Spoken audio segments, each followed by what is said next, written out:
For a moment last night, something unprecedented, unheard of, indeed almost unbelievable happened while Barack Obama was giving one of his televised teleprompter specials. His audience actually heard the truth. Of course, they didn't hear it from Obama. A Republican House member shouted, "You lie," during alleged President Obama's health care speech to Congress on Wednesday.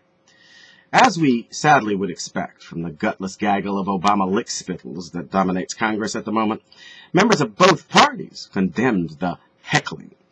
Thanks, I'm sure, to this pressure, after the speech, South Carolina Representative Joe Wilson issued a statement apologizing for his outburst. Poor Mr. Wilson. He dared to say what is on the hearts of a growing majority of Americans who are sick to death of the bold-faced prevarication now worshipped and glamorized as masterful oratory in Washington. He violated two of the unwritten rules of order that now seem to govern the sick bipartisan dictatorship that presently masquerades as the U.S. Congress. He spoke the truth, and he dared to represent the views and convictions of his constituents.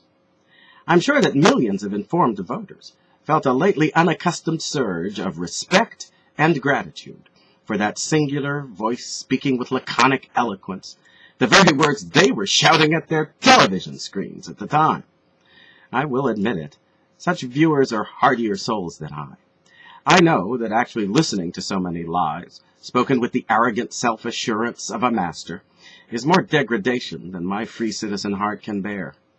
I know that, like Joe Wilson, I would let my emotions get the better of me. But years of academic discipline have accustomed me to read all kinds of groundless stuff and nonsense on the printed page without prejudicial emotion. So I wait to read such speeches in print.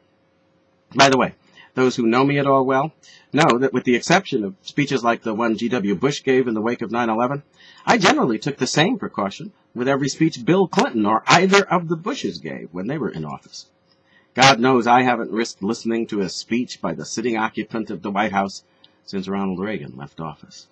So I admire the informed viewers who suffered through the faux decorum of last night's oppressive caricature of the solemn moments for which such joint sessions of Congress were once reserved. Obviously, Obama's speech didn't bring to mind FDR's stern request for a declaration of war against the Japanese Empire. No, it was a painstakingly assembled repetition of the oft-refuted lies and false promises Obama has relied on to promote his faction's proposed government takeover of the health sector. That scheme is itself an assault on truth, conscience, and the survival of American liberty. Though I understand the pressure that led Joe Wilson to repent of his clarion moment of truth, it disappointed me, as I'm sure it disappointed voters in his district who had just about decided to make him an exception to the throw-the-bums-out tidal wave rising to sweep aside this forgettable Congress of socialist toadies and tut-tutting fellow travelers in 2010. Where are the sturdy tribunes of the people who had the courage to speak the truth and let the votes fall where they may? Where are the frontier spirits that would brave the lions of Washington corruption, relying on their faith in the decent voters who elected them to defy its pressures? I guess they've all moved to the D.C. suburbs and forgotten their way home.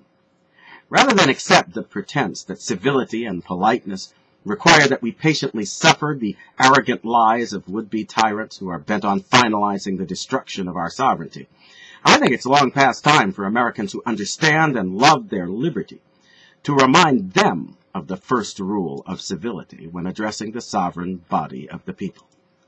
Don't throw proven lies in our face and expect us to grovel and applaud. You address the Congress of the United States, not the servile bipartisan Congress of some communist people's republic.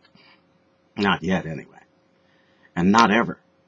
Not once we get the chance to trump your false promise of socialist utopia. With this true promise, we should now make solemnly to ourselves and for our liberty.